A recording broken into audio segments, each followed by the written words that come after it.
Hello, and welcome to Exploring Ground and Surface Water. Today, you're going to be exploring the possible resources of ground and surface water, as well as the human activity and their effect on ground and surface water. Please be sure you have your notes and the black bolded words you'll need to write down for your notes. Introduction. All humans depend on water. The ancient Romans would settle near water sources. These water sources would have many uses: drinking, transportation, add water in the crops. Most civilizations have been using reliable water sources for their civilizations. In comparison to modern day Roman aqueducts, you can see that they are very similar.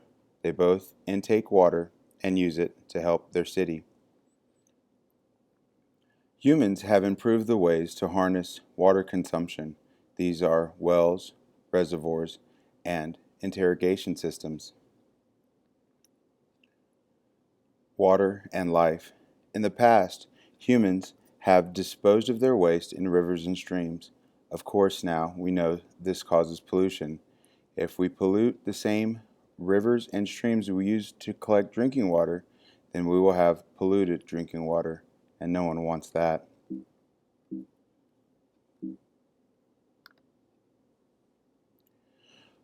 Water that has not been treated can become contaminated. By the mid 1800s, leaders have realized water sources located near waste disposal has been causing widespread disease. That is why it is important to drink uncontaminated water because of all these diseases.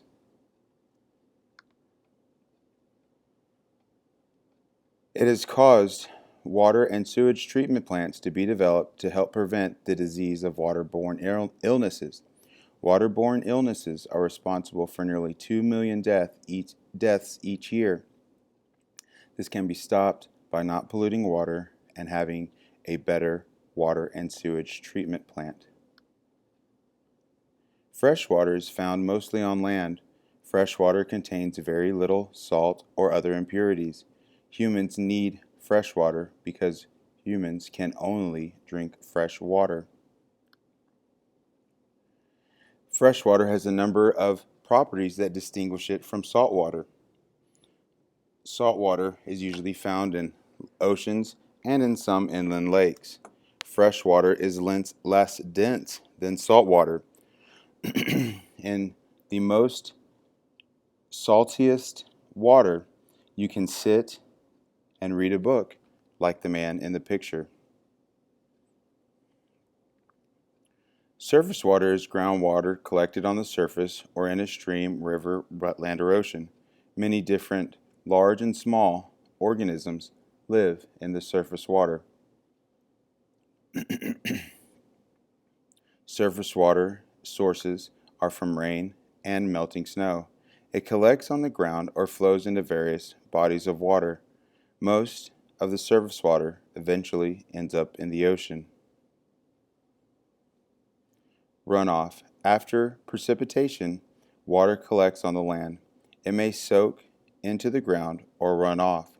When water does not soak into the ground, it flows into a larger body of water. This is also called runoff. Gravity is the major cause of runoff, and it pulls water downhill.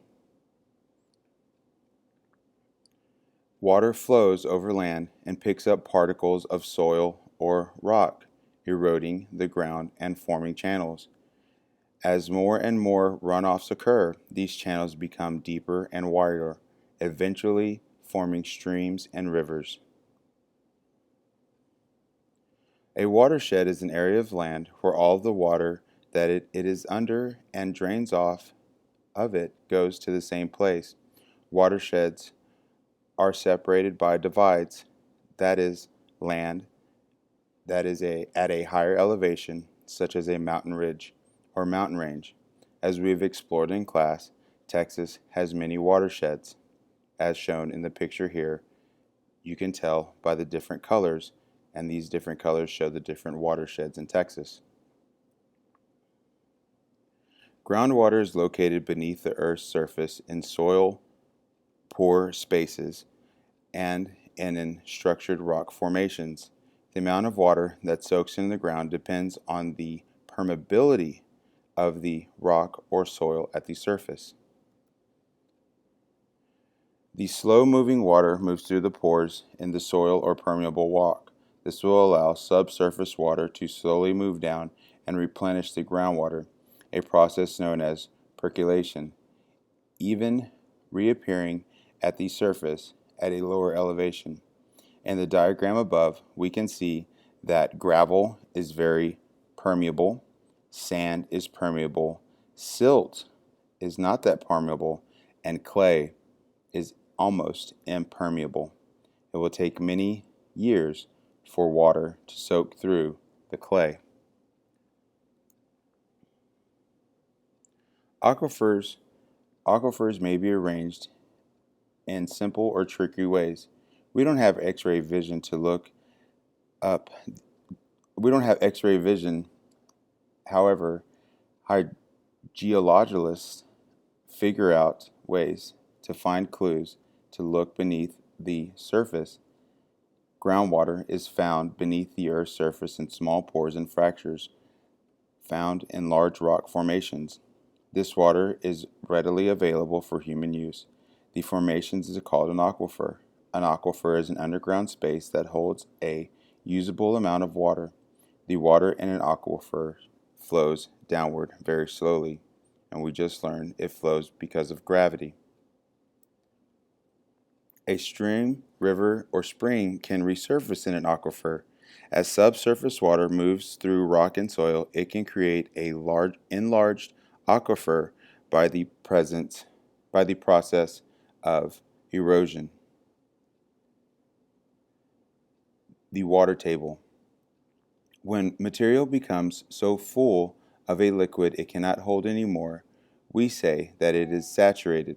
The water table is the surface of groundwater. Below the water table, pores, cracks, and in rocks and soil are completely saturated with water. The location of the water table is related to surface water. For example, heavy rain may mean that more water than usual will seep into the ground, causing the aquifer to fill. This causes the water table to rise. If there is little rain or no rain for a long time, the aquifer may dry out, causing the water table to drop. This also occurs when humans pump water out of an aquifer faster than it is replenished by surface water seeping into the ground. Water quality. The quality of water refers to the chemicals it contains. The quality of water can be affected by natural events and human activities. For example, the picture shows a river turning red, naturally occurring because of the iron in the rock. Some changes to the water quality do not pollute the water. However, water can be harmful to living organisms and the environment. Water pollution. Sewage treatment has eliminated water-borne diseases throughout the developed world. However, some parts of the world do not have adequate sewage treatment facilities. In these places, people still die from diseases caused by sewage in the water. Careless disposal of household waste means that hazardous chemicals contained in these products can get into the water supply. We know that this is harmful. We also know that there are ways to stop this from happening. Many industrial processes produce hazardous waste that would cause serious problems if allowed to enter the water supply. This is why it is important for companies to have solutions for their water disposal problems or their pollution disposal problems. Many farmers use chemical fertilizers to improve crop growth. These chemicals, as well as livestock waste, may be disposed in water, may be dissolved in water and enter the water supply.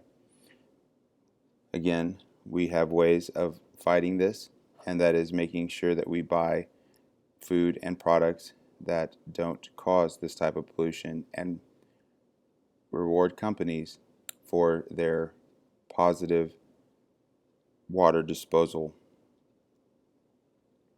Effects of water pollution. Water pollution can have devastating effects for organisms that live or depend on water, as well as for the environment. Polluted water carries harmful bacteria that can cause disease and death in animals that drink the water or eat fish living in the water. Even people and animals who swim in polluted water are at risk of contracting dangerous diseases. But who would want to swim in water like that? Not me. In summary, we have explored groundwater and surface water and the effects of human activity on ground and surface water. Thank you very much for watching. Please write down any additional questions you may have. This will make for a great discussion in class. Again, thank you for listening, and have a great day.